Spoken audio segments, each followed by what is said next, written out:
This podcast is brought to you by nobody because we are brand new and we don't have any sponsors yet. But if you like the podcast, please not only subscribe, but send us money. Please.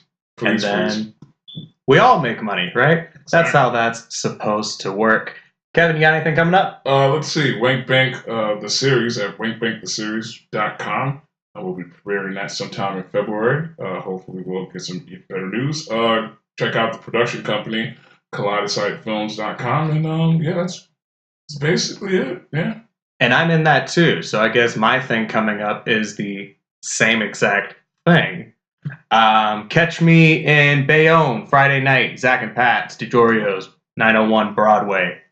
And we were supposed to have a guest today, and he bailed. Don't know why. Haven't figured it out yet. Not going to sell him out because he's going to be a regular guest in the future. Yep. And that probably would be the best thing to do, you know. And hey, maybe he was kidnapped. So I could see how that. I could see how that happened. I could see that happening to him very He's easily. kind of a small dude. Yeah. I mean, he's a tough guy, but he's a small dude. Little tiny guy. Yeah.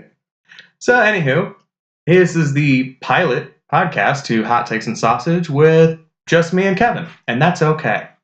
Yes, I'm down with that. Actually, I mean, it's actually kind of funny to actually make these conversations that usually turn to about an hour-long thing that kind of span the gamut of the shit that we talk about, from sports to random pop shit that I enjoy doing. So yeah, it'll be fun. Let's see what we sound like. We will have guests in the future, though, including Tim Lowe next week. But Yes. for now, episode 1, Hot Takes and Sausage.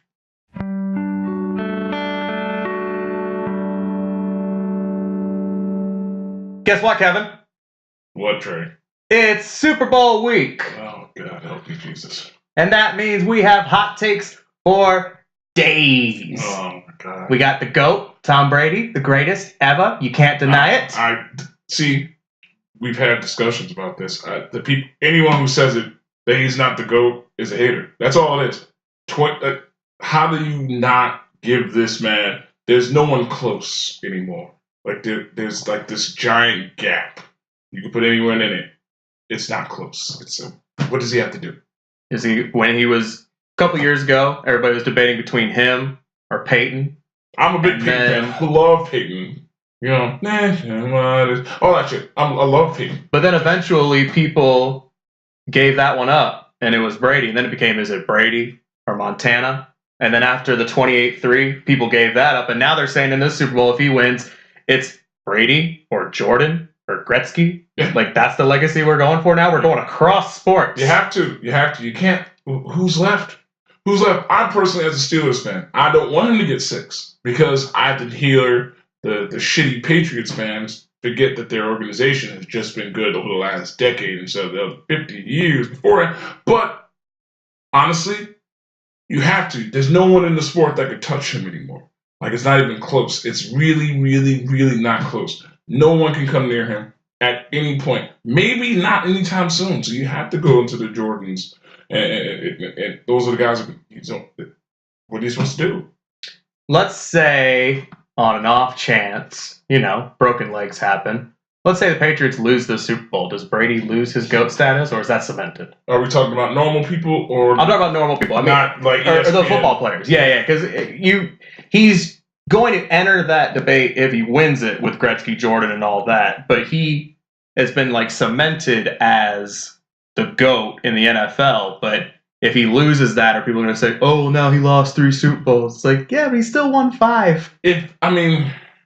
I think people will use that as a reason to suddenly question his greatness. But then again, I put those same idiots with the same people who put Deflategate up there with reasons why he's not great. Those are haters. Those are people who breathe through their mouth like Eli Manning and just don't know what the hell they're talking about. That's just honest to God. Like, it happens. It happens. He lost, but you can't take away his greatness. I don't think he'll lose. And I hope I hope the government and the city of Philadelphia hopes actually, no, you know what? Philly's going to lose either way. Because Philly wins, Broad Street burns. Philly wins, Broad Street burns. If you lose, Broad Street burns. You get what I'm saying? Like, so. Which outcome would have more destruction? Oof. You know what the fucked up part is? I don't even know. That's scary because they could celebrate. They have the grease poles up. God, I watched them throw Santa Claus off the goddamn bed. What kind of animals do you think we're dealing with here? You know, we're only an hour from Philly. I mean, I'm down. Don't get me wrong. Shout out to Dave Lee. I'm down. I will go down there with the quickness. It would be a lot of fun, but we would have to stay in Center City. And I think we would have to wear Eagle shirts just to blend in and not get hurt. Sacrilege. My grandfather would like, ooh. Or we could wear nothing. I don't mean nothing like naked. I mean, we just wear normal clothes. I mean, just wear all black. We're going to the death of Philly anyway. One way or the other, this city's going to burn. Problem is, when I get drunk, I like to shout stuff in a Boston accent. Oh, not even when it's not related to football. I know. But this particular football game, that would not be good for my health. Oh, no, not at all. Do you understand? Listen, I can protect you for so many things. I could really have your back. At the same time, though, Getting Out of Philly Alive is a movie in itself. So, I mean, I could stop him.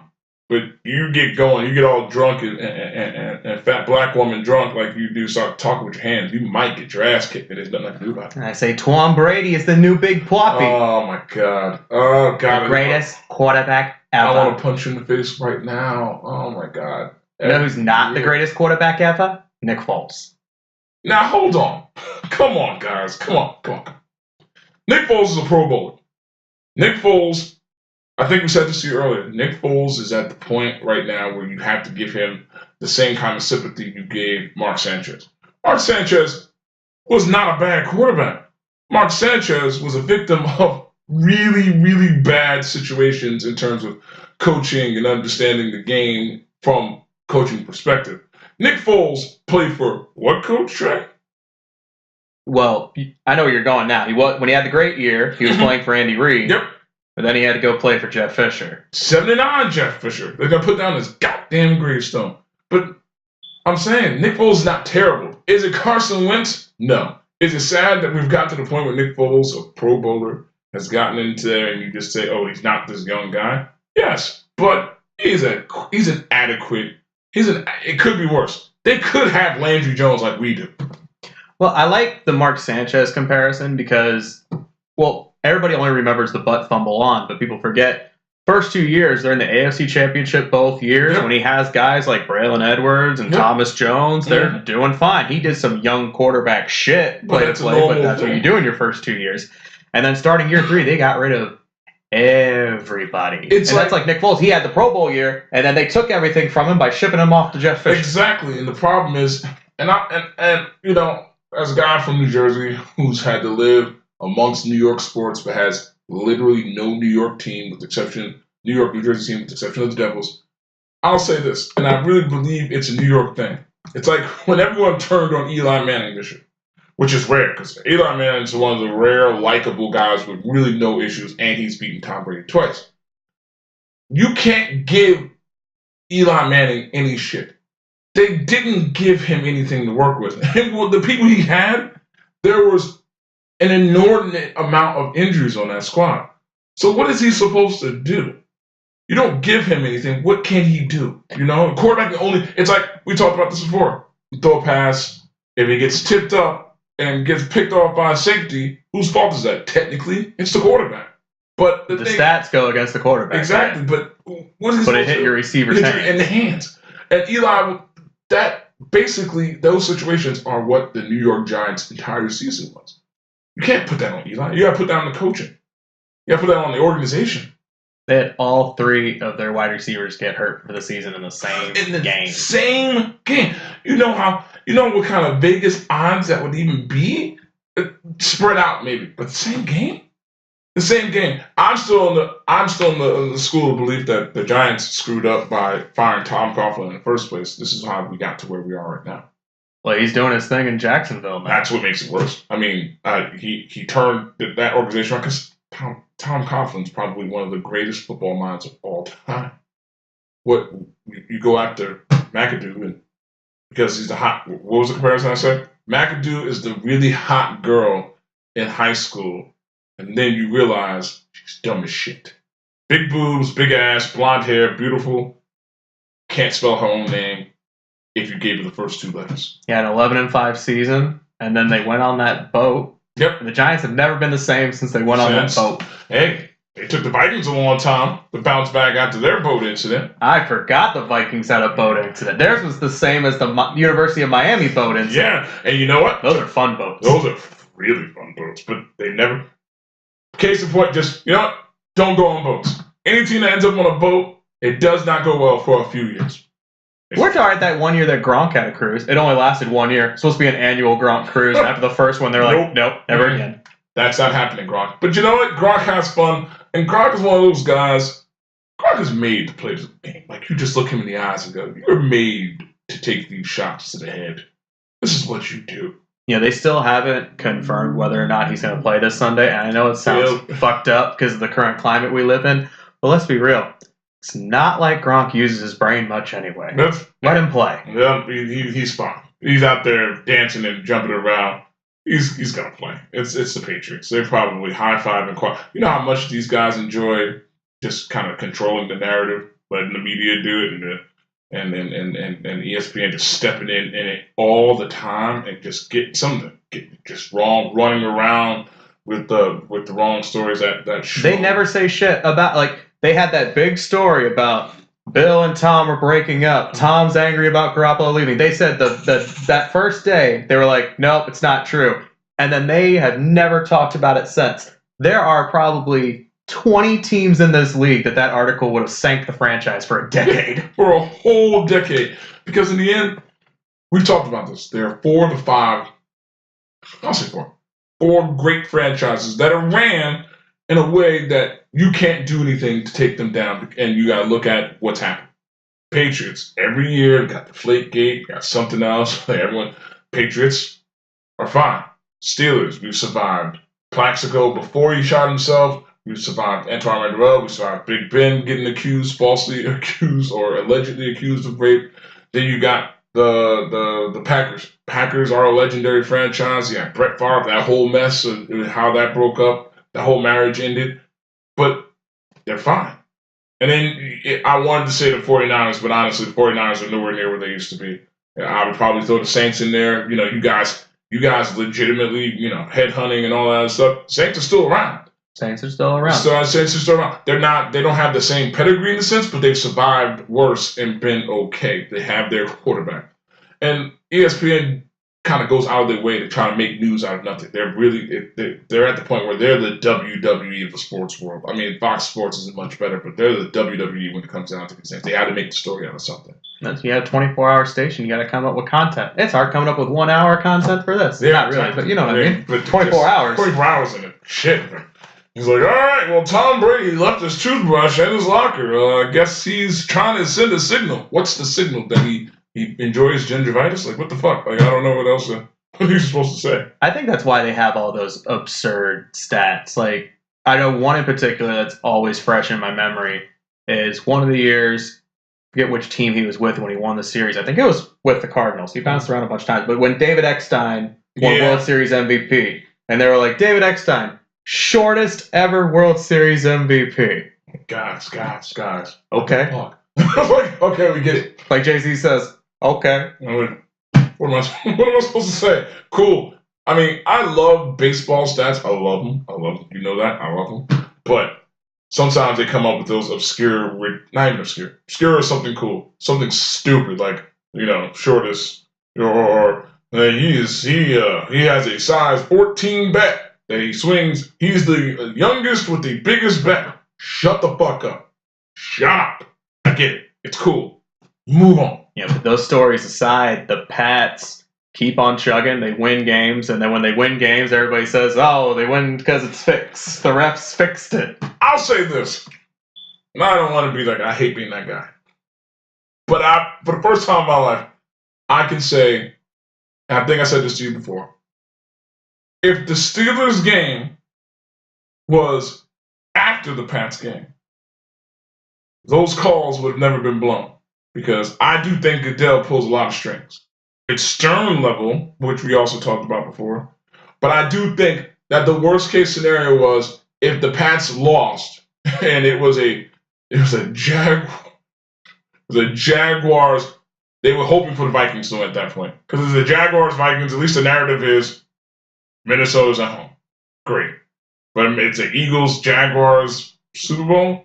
Like the NFL really wanted Patriots Saints, but then after that debacle happened, they're like, well, at least we'll get the hometown Vikings against the Patriots, and then Nick Foles wins, and it's like, are we gonna have Nick Foles versus Blake Bortles? Now, having said that, I could see that in a vacuum because I know if I was running the NFL and it was Nick Foles versus Blake Bortles, I'm not saying that I would try to fix anything, but I would be very worried about the ratings, much more than anything about the flag or anything like that. No, this is something that's going to sink ratings. Nick Foles versus Blake Bortles. But having said that, if Goodell is going to pull strings, I don't think he's pulling strings for the Patriots. He doesn't seem to like them very much. It's hard to... maybe it's not Goodell. I personally don't believe this. But sometimes there are some people, those tinfoil hat people, that actually they say some things. You ever hear someone talk shit, and you go, he's full of shit. And then all of a sudden you go, okay, actually that made sense. And it's like some of these calls you watch and you go, how do you miss this, or how did they get this call? I'm not saying it happens. I'm just saying I do believe that the Patriots, at the very least, Tom Brady gets a lot of GOAT calls. Like Mike used to get. I was just about to say, Mike gets calls, LeBron gets calls. That happens. That happens. That I can respect. But sometimes those calls change the tide of the game.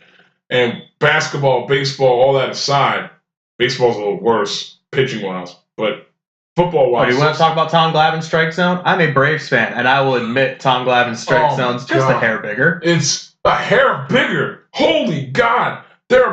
You could put 8 pizza boxes across that damn strike zone. He used to throw things that would be damn near in the dirt and out. And you just sit there and go, you call that a strike? Did John and Sherry call it a strike? How's that fucking possible? Oh, be nice. It wasn't in the dirt. I'm going to say, okay, I can't remember. Oh, my God. I'm going to be able to pull it up. Oh, my God. He threw us. It did not. I don't even know who's behind the goddamn catcher. I don't even know who's the ump. No, you know what? It was Joe West. So that kind of takes care of everything. His strike zone was so far to the ground, it's just not even fair. You uppercut swing just to get the fuck out of here. I appreciate Tom Glavine's troll game, though, because he had a book called Living on the Black. Nobody has made more people miss, not by swinging. I want to find this out. I want to know how many swing and misses he has in his career.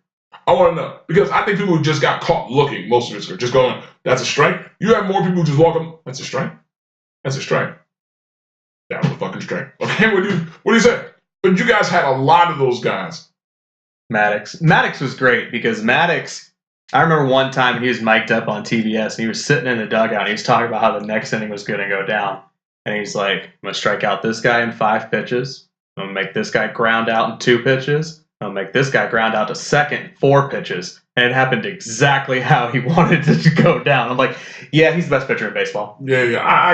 I can't hate any of them. I mean, I'm a Cards fan. I've always respected the Braves. I've always respected the Yankees. They move money. Now that the Evil Eye Empire's back, you go and get John Carl, but that's a whole nother story. Yeah. Before we get too far off the reservation, I was gonna say I do agree about the GOAT calls, although yes, time to time one will happen, but I don't think they get the egregiously bad calls. It's just if it's a 50-50 on that pass interference, Tom's getting it. Yeah, I agree with that for sure. Just like if LeBron's coming down the lane and it's, was that a charge? Was that a block? LeBron's going to get the block. Yeah, of course. 100%. I mean, I think sometimes they go at LeBron because LeBron, he's cut down the flopping quite a bit. When he was, midway through the beginning, he used to flop like a motherfucker. But I think he gets a lot more calls now, and he should. He's the best player in the league. Him and then Kevin Durant. So those are the 2 best players in the league. I expect them to get those calls. But so I think everyone else should expect it. Yeah, I know you're like, why wouldn't you be? People are gonna be like, they should be all equal. No. You're great for a reason. You deserve those calls. In fact, to be honest with you, those calls, they need you to be upright. They need you to get those calls because that's what makes the game. That's what it is. Now, having said all that about the 50-50 calls, in Philadelphia, if they are against a 50-50 call, I'll drive. Oh, man. I really want to go to Philly now. I was thinking before, I was like, maybe not. Now we're doing this podcast. I think we should definitely go to Philly on Sunday. I don't listen. I can protect you for so long. I'm telling you right now, Philly. I love Philly. I regret moving and leaving Philly almost once a week. I will tell you right now, Philly is a great place until sports happens. Period. I won't even get into why I hate the Philadelphia Phillies. I won't even get into it at all. I won't get into it while I respect the fucking Broad Street Bullies and the flag, but I can't stand. They got passion. But then there's this other thing. I want to be down there for that, but I don't want to be down there for that. There are people I want to see, but I also don't want to watch anyone die. And it could happen because there is a video. Actually, people who are listening, go on YouTube and you can see this. You type in Rays fan hit with vodka bottle. So after the 2008 World Series, when they had to do the last couple innings of that one game, they split the game up. Anyway, right after the Phillies won the World Series, there's this video of what seems like the entire city of Philadelphia chasing this guy who's a Rays fan, and he has to climb up a streetlight pole to get away from these Philly fans. And I guess he was thinking that they wouldn't climb up there and get him. He was right. They didn't climb up there and get him. What they did was, maybe it was Carson Wentz. They chucked a vodka bottle. The accuracy of hitting this guy square, not like square in his head. How or why he didn't he took a bottle to the head that did not break. The bottle didn't break, but he did. He fell off the streetlight to the ground, and then the whole crowd starts chanting, "Holy shit," like we're back at the Hammerstein Ballroom. The ECW. Oh, God, that shit was cool. Oh, I'm like, man. The holy shit chant was great, but if it had been, that would have made the video perfect if it had been an ECW chant. Oh, yeah, that would be great. In that video. Oh, man, those are good days. But yeah, YouTube, Rays fan hit with vodka bottle. You'll see it. It's amazing. And that is what Philly fans do after they won the World Series. That's what I'm saying. People, you don't get it. Win or lose, Philly's going to burn some which way, shape, or form. They're happy, things are getting burned. They're sad, things are getting burned. It's not an exaggeration. There are probably one other city I could think of that would get like that. Well, Los Angeles will set cars on fire when they win, and everybody's like, oh, that's crazy. They set a car on fire in Los Angeles. They're chucking vodka bottles at people's heads in Philadelphia. That's when Los Angeles gave a rat's ass for anything. Now Los Angeles is like, oh my God, the Rams, oh my God.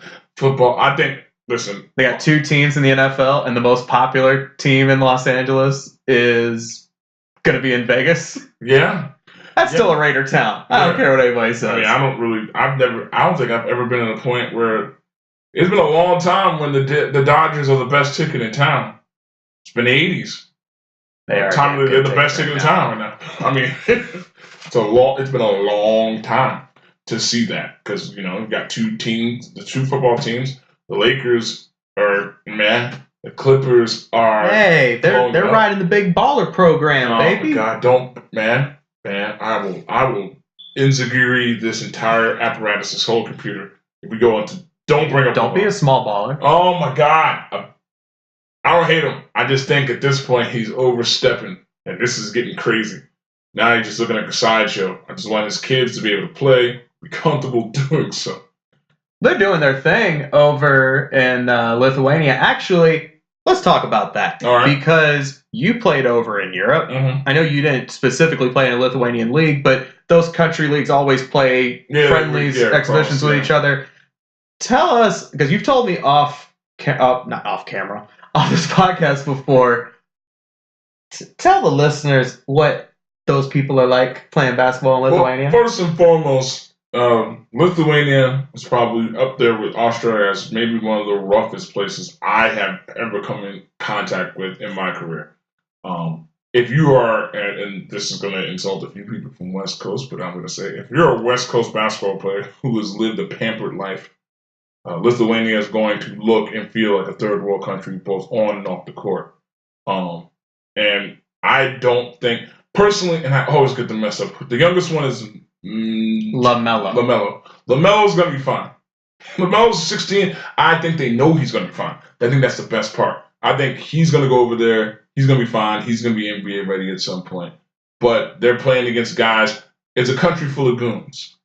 There's some talented people, but all those guys have chips on their shoulders. They play hard. Most of those former Soviet bloc or former, Soviet places or former cold weather, cold-hearted places like that, they play differently. They play hard. It's not about flash and dash. It's about I'm going to score, and you might lose some teeth on the way. They grew up with war. Yeah, like those guys.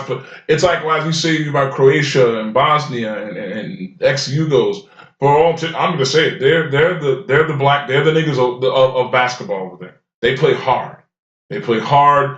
I will go on any court with the 4 best Yugo players I've ever played with right now, and I will thrash anyone. They play a different style of ball.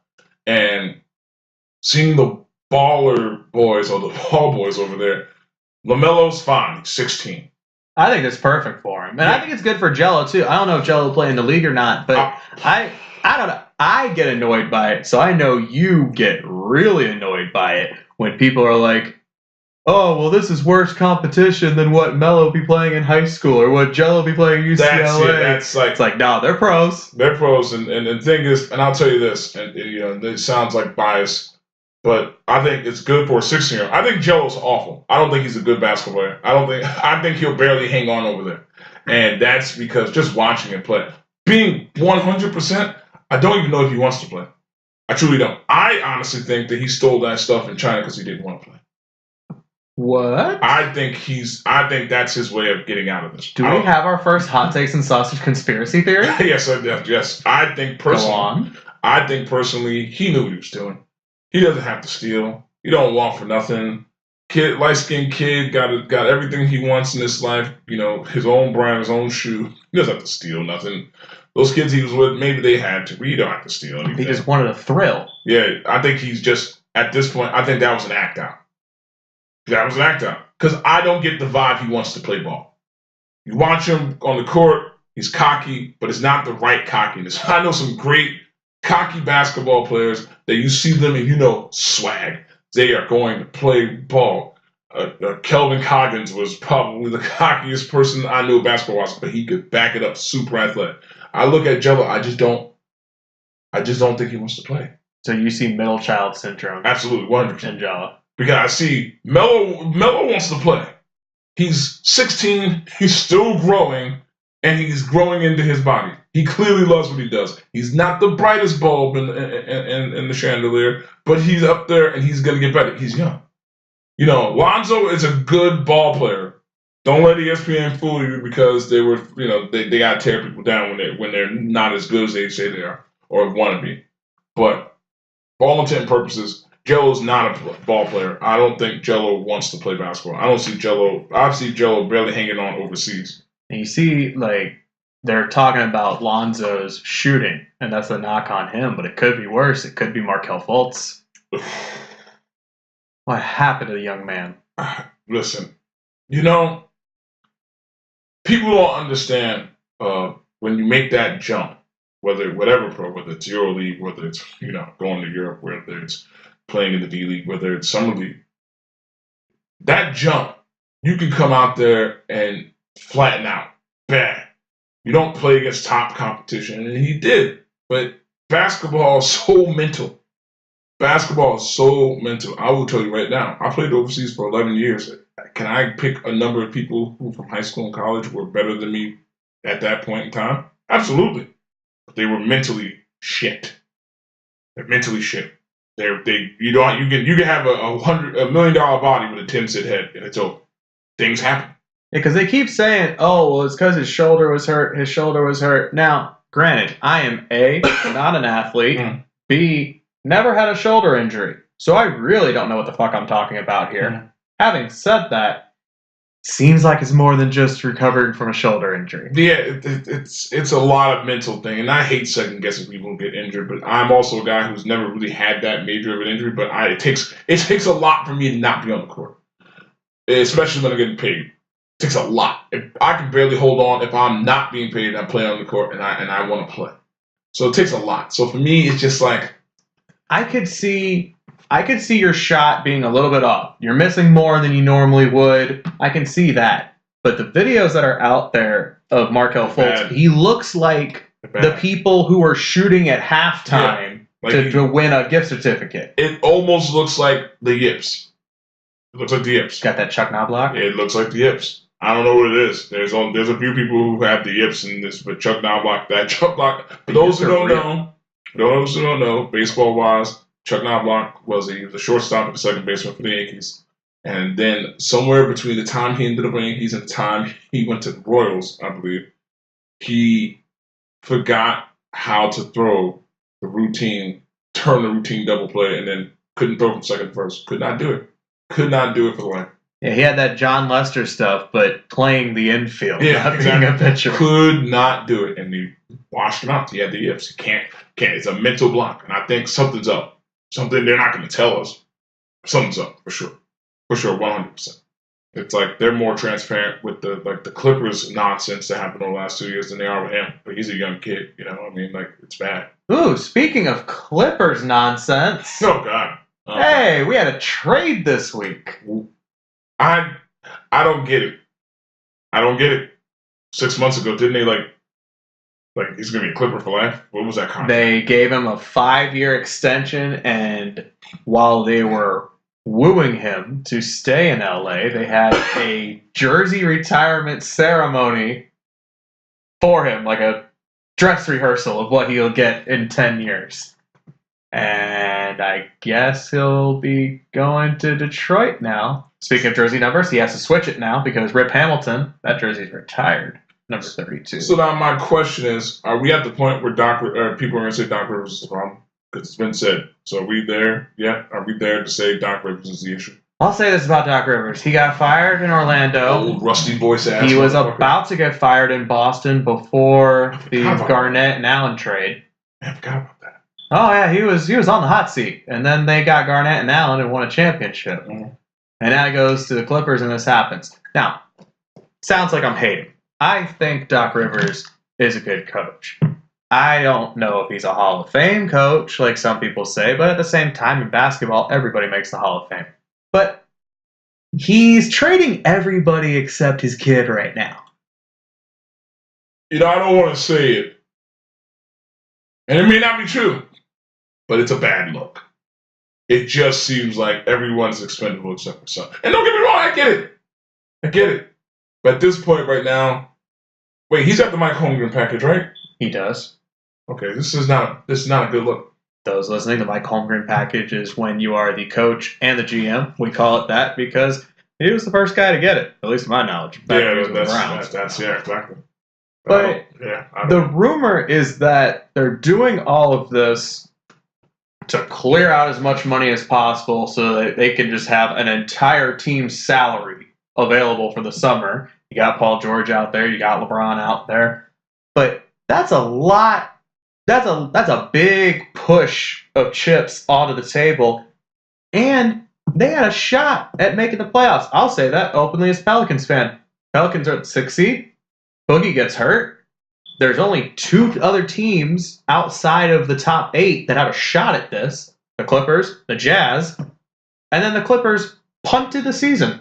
4 or 5 days after DeMarcus Cousins is out for the season, they decide, we're going to trade Blake, and DeAndre Jordan's available, and Lou Williams is available. Yeah, and then the whole, God, I want to know what happened. I want to know what happened between the time that they were basically holding DeAndre Jordan hostage in his house to now that they've moved everything from Lob City on a whim. Chris Paul, Paul Pierce, Blake Griffin kidnapped DeAndre Jordan in his own house and said, you can't go to the Mavericks. And then he reneged on the Mavericks. I bet that made Cuban happy. And now DeAndre is the only guy left, although he's going to be getting traded too. It would be funny if he got traded to Dallas. I don't know if he'd want that. But then they would have to go out of their way to do that. They would have to be dickheads for that shit. Like, all right, we talked you out of it, and You screwed the pooch. So we're gonna send you back there. I don't know if I want to be that guy in Dallas at that point, at any point, actually. And for that reason, I'm out. Yeah.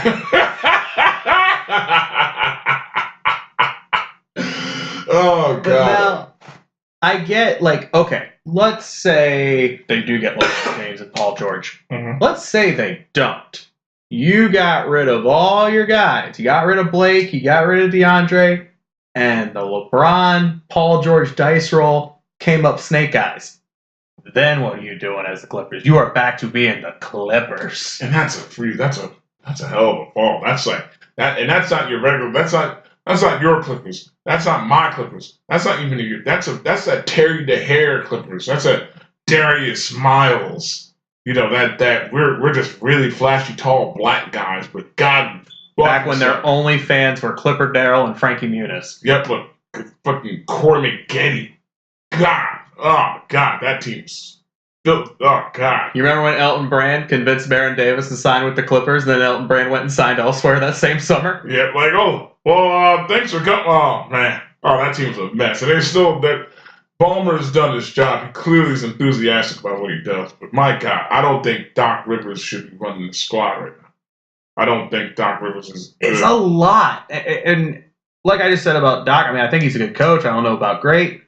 But even if you're a great coach, it's a lot to be both the coach and the GM. It's a lot, and even in football sometimes, just being both the coach and the offensive coordinator. Yeah. Some coaches try to do that. Sean Payton does it. Jimbo Fisher did it at Florida State. I assume he's going to do it at Texas A&M. I used to get upset about that all the time as a Florida State fan because Jimbo is a great offensive coordinator. Jimbo's a great head coach. Is Jimbo.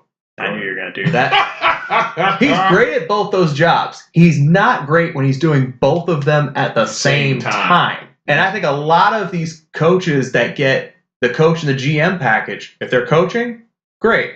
If they just want to do the GM work, like what Tom Coughlin's doing right now, great. When you're doing both of them at the same time, not so great. Not so great. Yeah, Popovich and Belichick that do it, right? Yeah, because that's about it. Yeah, that's basically it. But they're just a different breed of coaches. Honest to God, they're a different breed of people. You know, Pop is another level of a human being. Belichick is literally Darth Vader, and he loves every second of it. I'll give you an example. Stan Van Gundy, fantastic coach, has a specific system, so he knows what players to put in it. You'd think, you know, him being the GM would work. The Blake Griffin trade, as much as I think it's going to help them, it still was a trade of desperation. So even he was grasping at straws to keep this double job going. Yeah. It's a hard gig. Oh, yeah, absolutely. And the mistakes, all of your mistakes are magnified.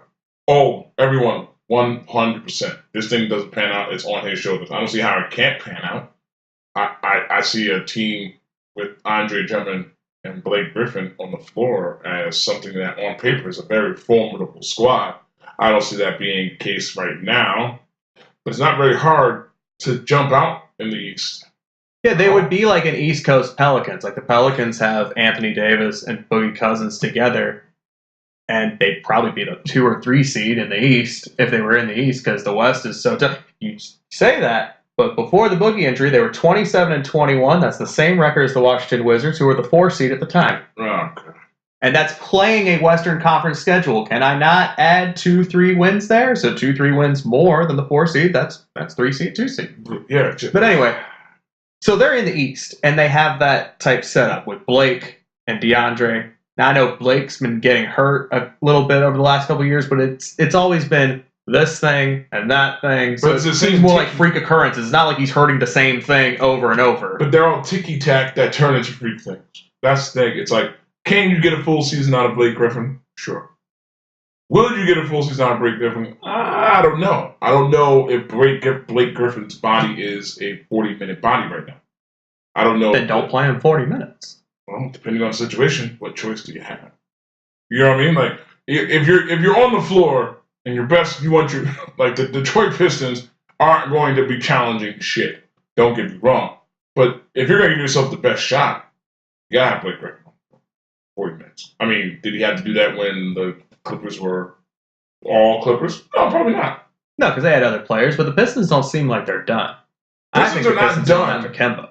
Yeah, I think that's the only option at this point. They can pull Kemba now. That's a legit big three. Andre Drummond, Blake Griffin, Kemba. But like Mike said, you gotta give him an all-star. He loves Kemba. You gotta give him an all-star, which they don't have any. Well, except for Drummond and Blake, that wouldn't be it. You have to convince Jordan to take Reggie Jackson along with something else. Whether it's got to be a legit Stanley Johnson, whether that's Luke Kennard, whether that's I think pick, but they just sent a pick over to the Clippers. So. That's what I'm saying. I don't think Jordan. I think Jordan's done trying to figure this draft thing out because he's not been very good at it. So I think it's going to have to be a player who could be an immediate impact, and that is not someone that's on the Pistons unless they move Drum or Blake. Yeah, Kemba seems to be the only draft pick that he did right. He does better with the free agents. Dwight Howard quietly averaging 15 and 12 this year. I mean, Dwight Howard, for all the kids, things that he has issues with, Dwight Howard is a victim of a lot of his own doing / Kobe. Little bit of Kobe. A lot of bit of Kobe here. Kobe is the same reason why people scoff at the thought process of Steve Kerr getting punched in the face by Michael Jordan. It's like, what did he do? What did Steve to do to deserve that? It's the same thing. It's like Kobe said this. It may not have been true. It was impressive how Kobe Jedi mind tricked like the entire sports world, because what he said was he said that Dwight Howard was soft, and the soft label has stuck with Howard the rest of his career. Keep in mind, Howard doesn't help his case. I think he's mentally soft, but Kobe was talking about physically. He said this at a time that Dwight Howard led the league in rebounding with a torn labrum. He played through a torn labrum that one season in LA, led the league in rebounding. You can't call that guy soft. No, you can't. You can't call that physically soft. I think I took it as Kobe calling him mentally soft. I think because Dwight will never be a guy you can lead a team. You try. They tried in Orlando. Worked in Orlando for a little bit. They got to a finals. Yeah, but after that, Dwight's just not that guy. I also think Dwight should not have gotten the back surgery. For those who don't know, back surgery is usually the forebearer of the end. You don't get back surgery. You go to a chiropractor, you fucking do yoga, you got to do stretch or something, but you don't let someone fuck with your back. Because your backs don't heal. Backs don't heal well. You're never the same guy. You can tear your knee up, you can blow your knee out, you can mess your ankles up. You get your back operated on. It is such a 50-50 goddamn crapshoot. Just the thought process of it. Your back is the biggest muscle in your body, right? You can't move without it. Your abs and your back. That's it. Yeah, so I still think, I'd say he was in pain. There had to be alternatives. I think once he did that, his entire... You go down to Panama and get some stem cells. Yeah. You don't want nothing in Central and South America. You end up with a baby leg attached to your asshole. Well, no, it's American doctors that are doing it down in Panama. They're just down in Panama because it's the only country that'll allow them to do it. Exactly. That's what I'm saying. They're in a place that they're like, all right, look, you can't do this anywhere else. And you're not necessarily a pretty good doctor. But, fine, why not? You can operate here. It's like, sure. Panama's better than going to Mexico. Yeah. Getting implants, or butt implants when your butt's filled with fucking liquid cement and shit. That's probably not a great thing in Mexico. I saw a thing on Facebook that they built down in Panama. You know those like huts in the water that they have in like the Baltic or not the Maldives? Is that how you say it? Maldives? Maldives. I don't know. They just built one of those in Panama. Like a bunch of those. Yeah, I think I want to go down to Panama. Well, you better hurry up. That wall's coming up. Oh, yeah, that wall's coming up. You ain't going nowhere. Another thing I saw on Facebook, it was a clip from like a Spanish talk show making fun of Trump's wall. They're like, does he not know 40% of us get there by plane? First and foremost, I would like to say I'm the only comedian in the state of New Jersey who has not made a Trump joke. That said, I also just called myself a comedian that can. That said, that is the stupidest thing I've ever heard in my life. I'm going to build a wall. We're going to fly over. Do you know how good these motherfuckers are good at building tunnels? It's okay. No, I'm not gonna get sucked in. I'm not gonna get sucked in to the stupidity of my country. I love my. You know how good they are building tunnels? The tunnels are already built. Yeah, they're already in. They've got lights, they got a kitchen, fucking indoor plumbing, toilets and shit. That's how El Chapo's business runs, is through them tunnels. El Chapo. You know how gangster El Chapo is? El Chapo said in the news, "I promise I will not kill any jurors." And they were like, "Okay, thank you so much. You're so sweet. He's such a great man. You're such a great guy." Like, what? No one else is just gonna let that fly by. I promise I won't kill any jurors. That's so nice of you. Oh God, I just want this meteor to hit so hard, so fast. Right Kevin wants a meteor to hit the planet. He's given up on the world. Oh, you got to. Meteor, you have to. Look, it's a reset button. We had a good run. Things are looking up. The Steelers fired Todd Haley. Okay, Are you sure you want the meteor to hit? Okay, that did make me feel a little bit better about life. In fact, I might have taken 2 or 3 shots when I first saw that. I might have screenshot it. It might have been the background of my phone. I don't hate Tom. I hate Ike Taylor more than I hate Todd Haley. Oh, I was going to ask who you hated more between those two. My cousin will tell you right now, we used to play Madden, and I used to pray that he broke his leg inside and out. Ike Taylor. I hated Ike Taylor. I hate him.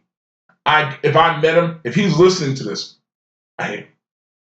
I don't see how you can't hate Todd Haley more than anyone else in the world, because I already knew you and a lot of Steelers fans hated him leading up to the Jacksonville game. And then you didn't sneak Big Ben over on 4th and inches, not once, but twice. Shut up. Listen, I'll say it. Fuck it. The arrogance of this motherfucker. Why, God's name, are we running a sweep? Goddamn half a counter going to a sweep on the 4th and 1 inch line. Really? Ben's listed at 6'5", 245. He's really 6'5", about 270. 70. Easy. He just put his big ass over. Nope. That's all you gotta do. Unbelievable. I don't even start. It's just, I'm glad he's gone. I would love to get back to, Ben having the cap on throwing the ball more than 27 times and us running the ball. Now we just got to give Le'Veon his money. Do I think we're going to be able to give Le'Veon his money? We got to. We better. And caps are a good thing. I mean, you think like somebody would say that, like, oh, the quarterback doesn't have it anymore. You know who didn't throw the ball as much? He still threw it a shit ton because he is who he is.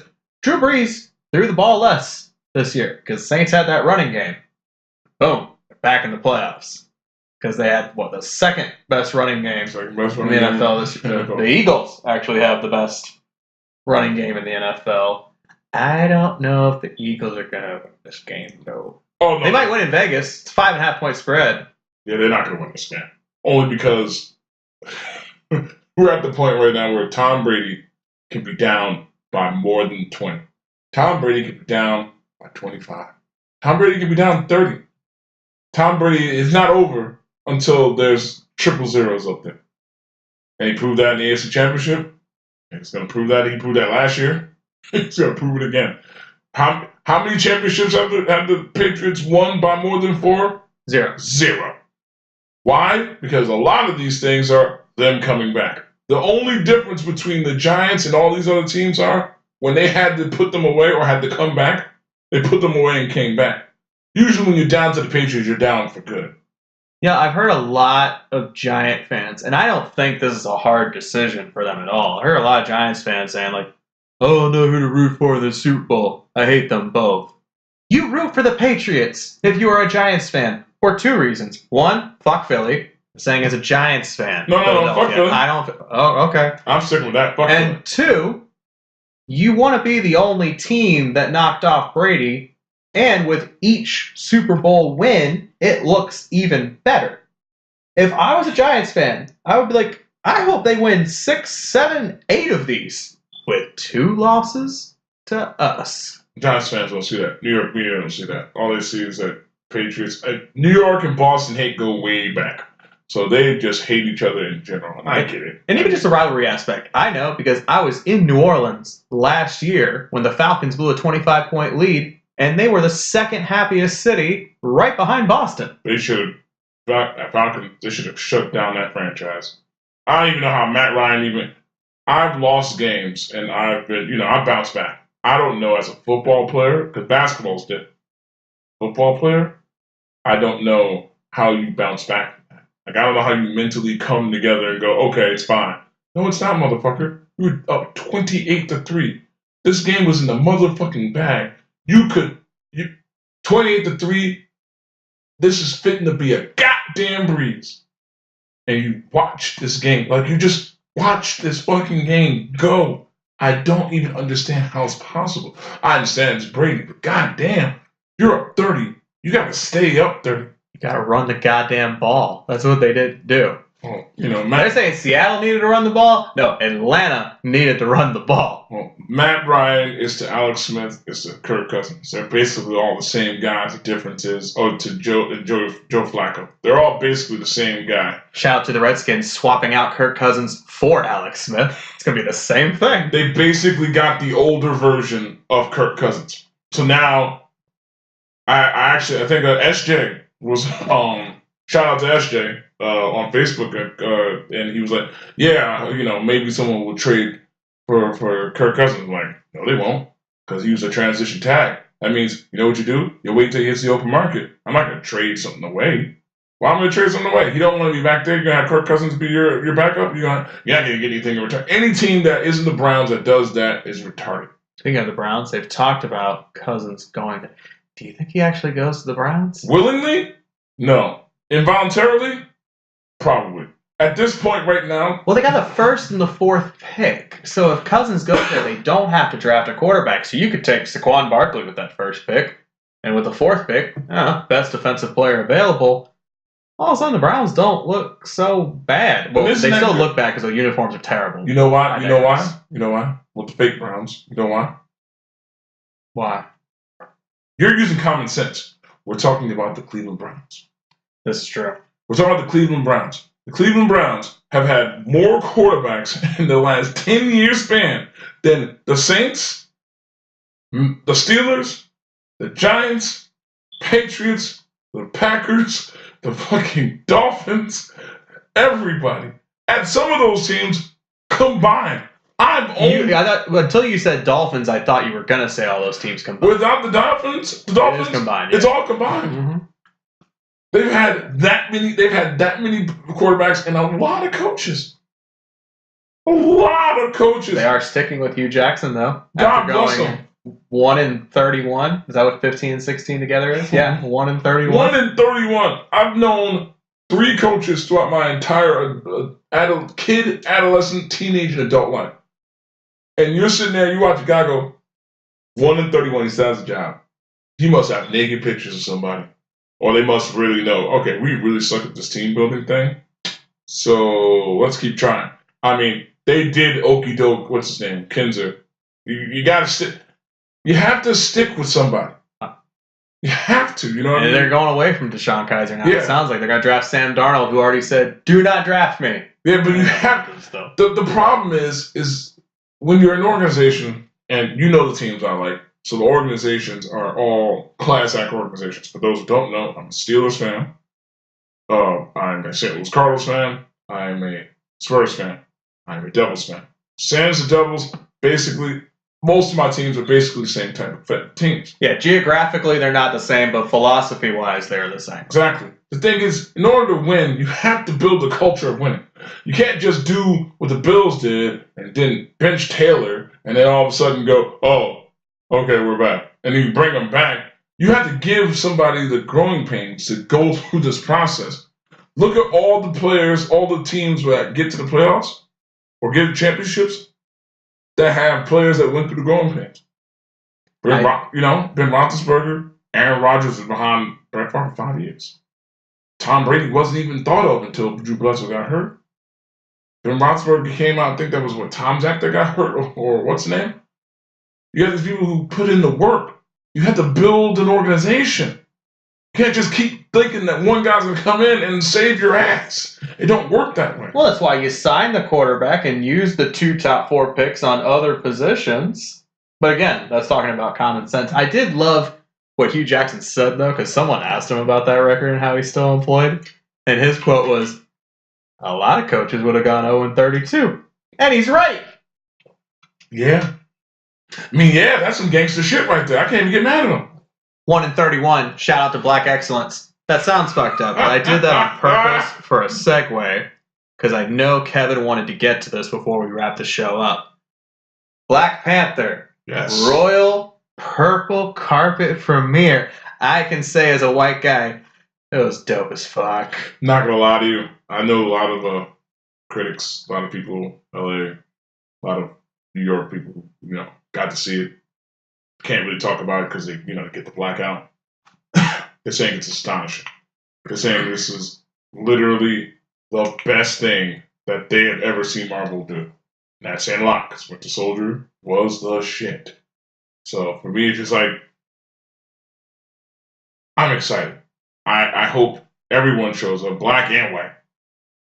I think I need my fellow Marvel nerds to show the fuck up. Oh, everybody's going to because it's the last film before Infinity War. Yep.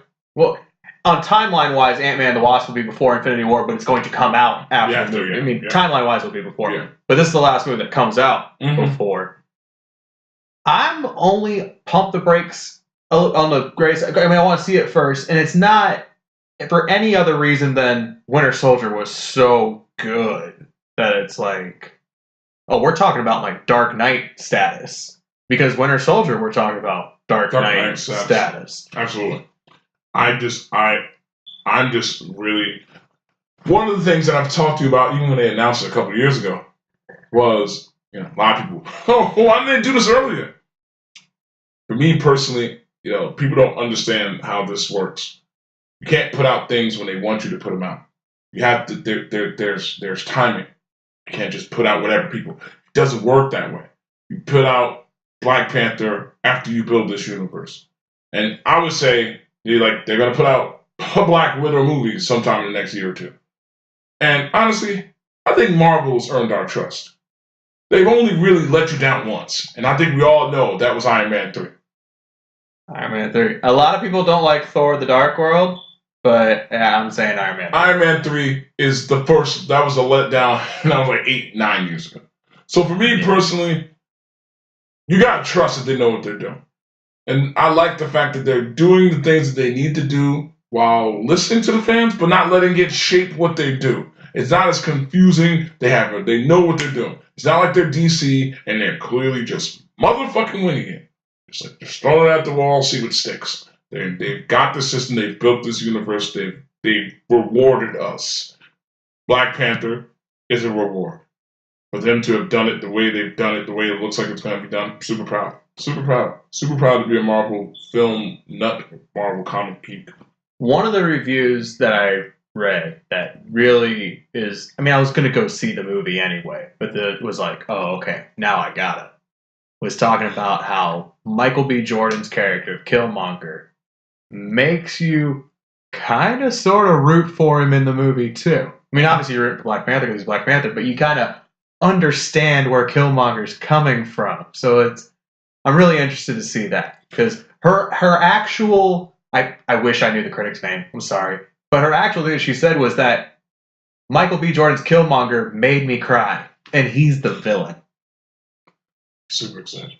Super fucking excited. It's going to be great. It's going to be amazing. I want to touch on this because I feel we're going to be the only people on the internet that do. Because we're the only ones that have the balls to do so. Uh-oh. So I noticed something when I was looking at the pictures on the purple carpet. So those who don't know, they had what they call royal premiere for Black Panther. It was a purple carpet instead of a red carpet, and they were told, everybody that came, to dress in African royalty.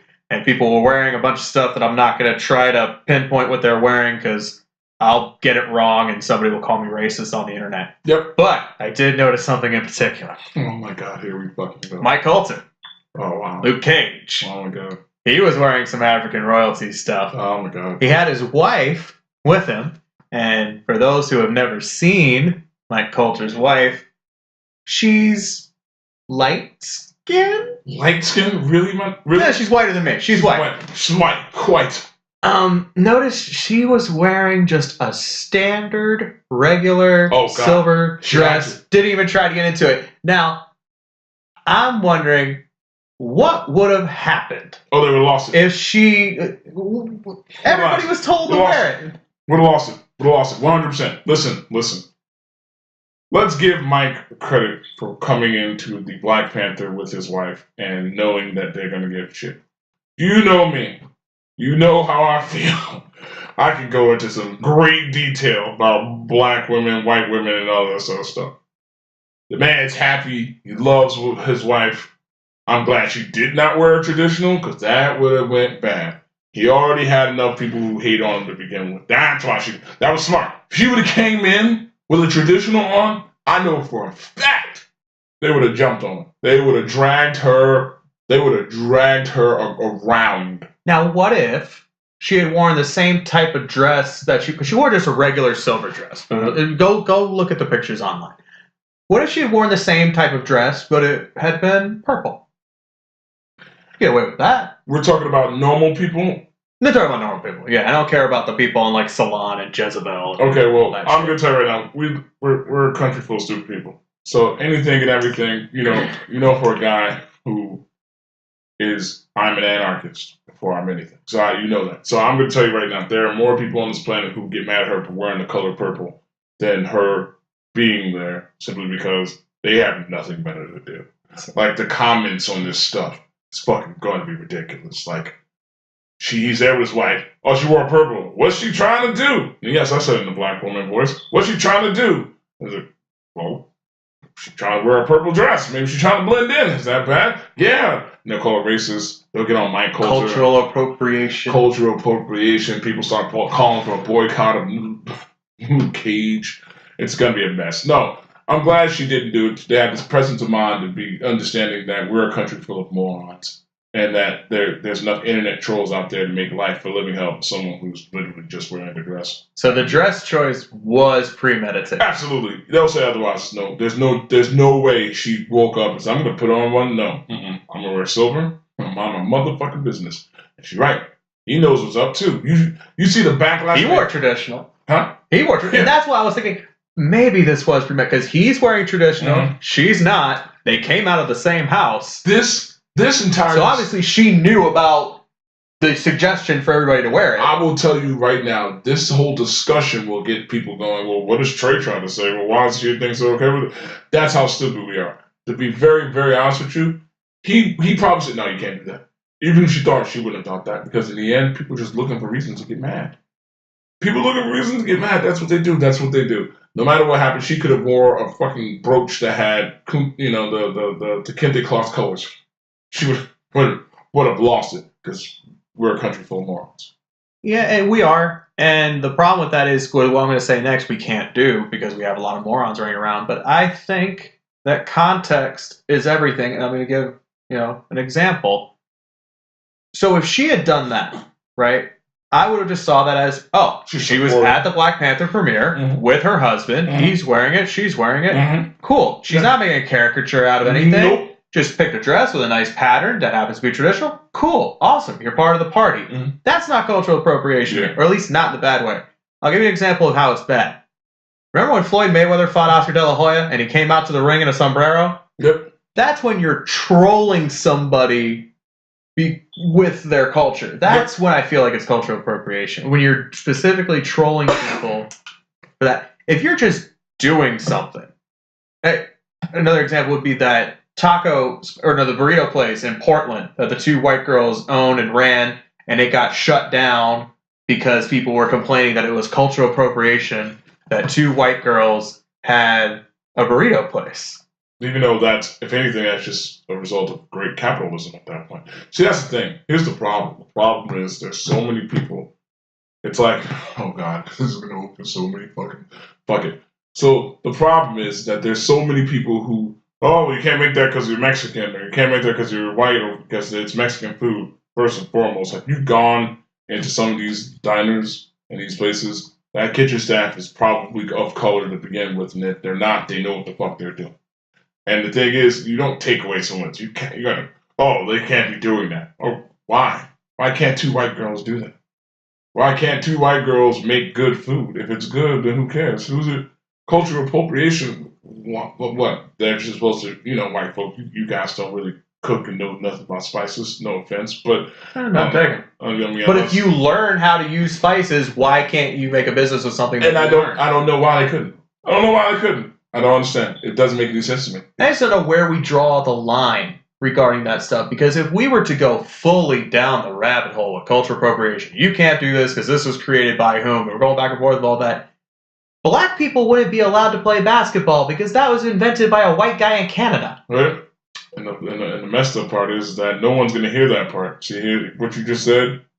They're just going to take the soundbite of Trey saying, black people shouldn't be allowed to play basketball. Wait, what? And then people are going to lose their fucking minds. It's like, there is no context, and there is no conversation. You can't have both. If you can have a conversation but you don't understand context, fine, you're ignorant, it's cool. But if you're going to sit here and not have conversation and not no context, what's it all for? What is it all for? Why can't we have a discussion about certain things? Why are we not allowed to do things based on color? And it happens all over the place. White, black, Spanish. It happens all the fucking time. It's just you can't even have conversations with people about this shit. And no one knows context. There's no one left on the phone. I promise you, I know all the people on this planet who know context.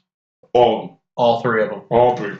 No bullshit. No one knows context. Now, I'll say good on you, Mrs. Coulter, with the choice, although I would have been cool with whatever you did, but then again, I'm a white male. And, well, I personally... What would you... If she had worn to church, how would you have felt? I wouldn't have been mad. I would have thought it was funny. It would be kind of sweet, a little sad, because, I know a lot of white folks who try to be more involved in the whole thing. And they don't get it, but they do. And I know they're not doing... I know it's not out of malicious intent. It's not like she had the big lips and fucking went blackface. Right, especially, let's say they wore the same pattern. They went homecoming dance with this. We're matching our outfits. Yeah. Obviously, she's doing something with her husband. He shouldn't be her husband in the first place. Oh, yeah, don't even get me started on that. You know what I've gone through. So, for all intent and purposes, he's already dealing with that. I think it was very responsible of him, I'm going to assume, if she even thought of it, which I don't think she did, for him to go, we're not going to do that. Because in the end, he's already getting backlash for who he loves. Because apparently, love isn't love. It's love unless it's the same color as you. It's really stupid. So I wouldn't have been mad about it. I thought it would be funny. I would have thought it was in poor taste, not because she was trying to do it, but it was like, what's going to happen. You're walking into a trap. You're not going to put your foot in a bear trap knowing and be surprised when it closes. You know what I mean? You already got people that look at you because you're a white woman with a black man. Now you got to put on kente cloth or whatever, traditionals. Don't give them the fodder. Don't give them the bullets to put in the gun. So that's where I would have been like, you shouldn't do that. But if it was but why not support your husband? That's your man, right? I think it's okay, but I'm also a cis straight white male. I don't ever say that statement to me again. Cisgender. Cis. I'm a man. I'm not.